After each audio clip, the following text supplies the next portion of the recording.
Hello guys, आप सब लोग कैसे हैं?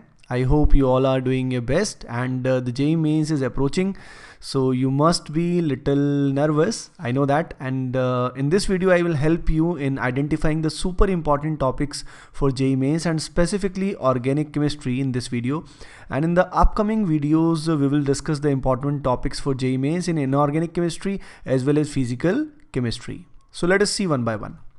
तो देखिए, सबसे पहले हम लोग जानेंगे how many number of questions for organic chemistry are asked in JEE mains in general. देखिए, जैसा कि आप लोग जानते हैं, टोटल केमिस्ट्री में 30 क्वेश्चन पूछे जाते हैं। अब खुद ही सोचिए, नॉर्मली 30 क्वेश्चन अगर हमारे पास है तो रफली हम डिवाइड कर सकते हैं। 10 क्वेश्चन ऑर्गेनिक केमिस्ट्री के लिए, 10 क्वेश्चन होते हैं फिजिकल केमिस्ट्री के लिए और 10 क्वेश्चन होते हैं हमारे इनऑर्गेनिक केमिस्ट्री के लिए। बाकी ये रफ आइडिया है, इसमें थोड़ा सा किसी का ज़्यादा वेटेज किसी का कम वेटेज हो जाता है क्योंकि कई सारे टॉपिक्स ऐसे होते हैं जो एक दूसरे को क्या करते हैं, ओवरलैप करते हैं। तो इसलिए क्या होता है, हम एग्जैक्टली हम आइडेंटिफाई नहीं कर पाते, पर अप्रॉक्सीमेटली ऑर्गेनिक केमिस्ट्री के 10 क्वेश्चन पूछे जाते हैं। कभी कभी ये 8 क्वेश्चन भी हो जाते हैं, कभी कभी ये 11 क्वेश्चन भी हो जाते हैं, पर एक बार के लिए मान लेते हैं कि जनरली 10 क्वेश्चन ऑर्गेनिक केमिस्ट्री में पूछे जाएंगे।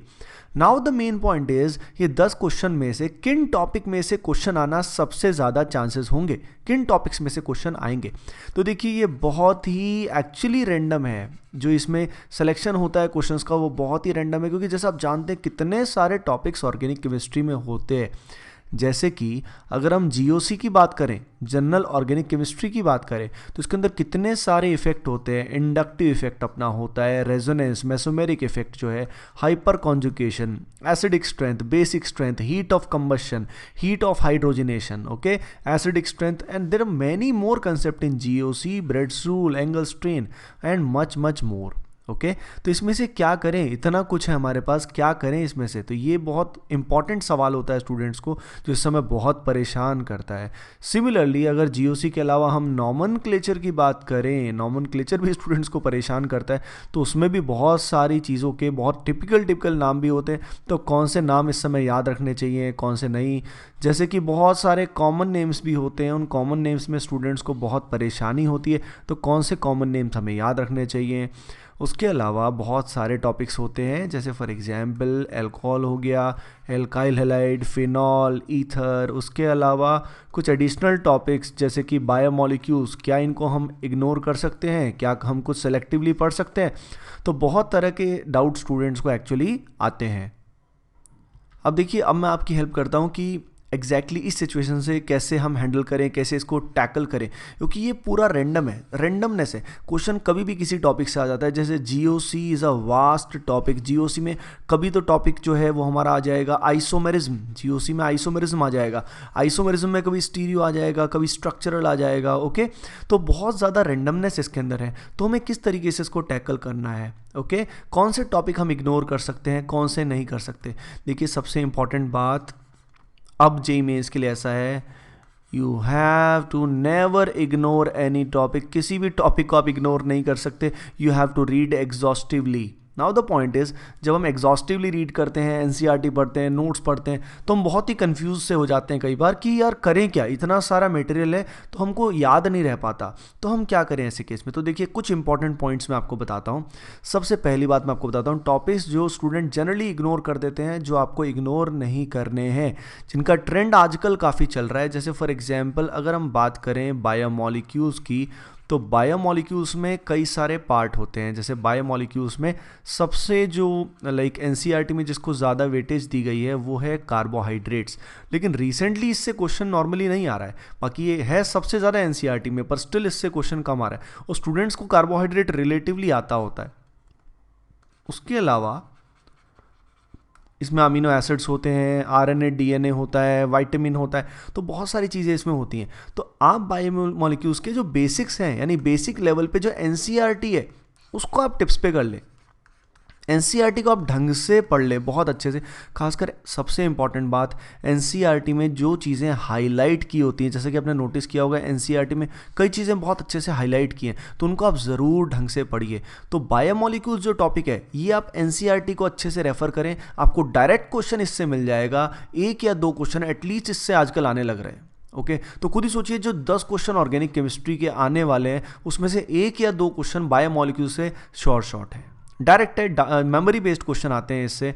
ओके, जैसे बायोमोलिक्यूल से अमीनो एसिड से रिसेंटली एक क्वेश्चन आया था जिसमें सिस्टीन के जो ये उसका जो स्पेलिंग होता है उसके बेसिस पे भी क्वेश्चन आ गया था। ओके, उसके अलावा बायोमोलिक्यूल्स के अलावा जैसे केमिस्ट्री इन एवरीडे लाइफ है, स्टूडेंट्स काफ़ी को ये बुरा टॉपिक लगता है केमिस्ट्री इन एवरीडे लाइफ, लेकिन देखिए ये बहुत इंपॉर्टेंट टॉपिक है आज के आपके जेईई मेंस के लिए, तो इसको आप इग्नोर नहीं कर सकते। इसके जो मेन चीज़ें हैं उनको अंडरस्टैंड करें। याद रखिए आपको एनसीईआरटी ही इसमें करनी है, और एनसीईआरटी में जो मेन हाईलाइटेड चीज़ें हैं उनको ज़रूर आप करिए, उनके बेसिक्स जानिए और उसके एक समराइज नोट्स पॉइंट वाइज आप ज़रूर बना लीजिए। ये दो टॉपिक अगर आप कर लेते हैं तो रिसेंट टाइम्स में biomolecule and sorry I ignored the polymers को भी आप इग्नोर नहीं करना। ये 3 टॉपिक्स जो हैं 12th के, इनको स्टूडेंट काफ़ी इग्नोर करते हैं, इनको आप इग्नोर बिल्कुल ना कीजिए। इनसे आपके कम से कम ये मान लीजिए 2 या 3 क्वेश्चन आपके 10 में से ठीक हो जाएंगे। अब सोचिए सिर्फ याद करने से अगर ऐसा हो सकता है 30% क्वेश्चन हमारे ठीक हो जाएं तो ये बहुत ही अच्छा अचीवमेंट है, हमको काफ़ी एज मिल जाएगी बाकी सबसे। अच्छा, 11th के ऐसे कौन से टॉपिक है? तो देखिए 11th के हम इस टॉपिक को काफ़ी कई बार नज़रअंदाज करते हैं, वो होता है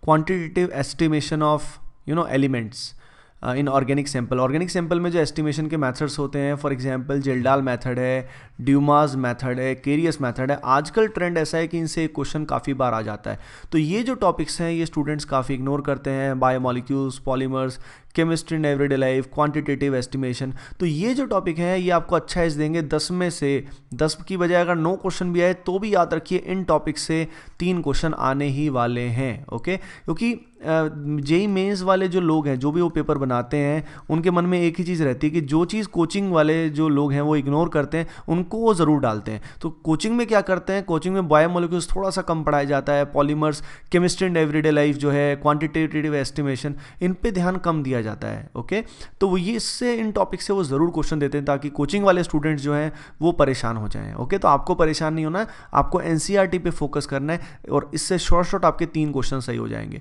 तो देखिए आपका जो टाइम है इस टाइम बहुत लिमिटेड है, you have so much of less time now this time. तो इतने लिमिटेड टाइम में आप कैसे अच्छा करें, तो उसके लिए आपको ये टॉपिक्स ऑर्गेनिक में ज़रूर करने हैं, चाहे आपको ये कम आते हैं पर इनके बेसिक्स ज़रूर पढ़ें।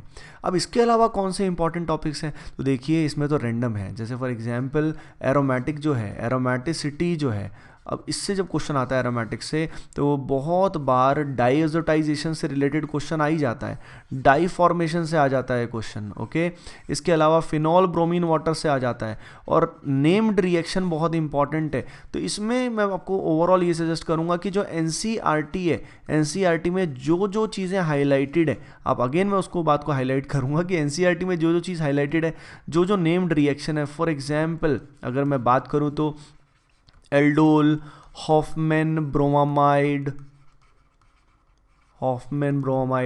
उसके अलावा Raymer टीमन reaction, Kolbe Schmidt reaction, उसके अलावा aspirin preparation, picric acid preparation. Okay, उसके अलावा सब्स्टिट्यूशन एलिमिनेशन जो होते हैं उसके बेसिक्स, तो बहुत सारी चीज़ें होती हैं। इसके अलावा एल्डोल के अलावा कैनिजारो हो गया, पर्किन कंडेंसेशन हो गया। अब पॉइंट क्या है, क्या ये एग्जैक्टली एनसीईआरटी के बेसिस पे ही क्वेश्चन आते हैं? नहीं, कई बार एनसीईआरटी के अलावा आउट ऑफ सिलेबस भी क्वेश्चन आ जाते हैं।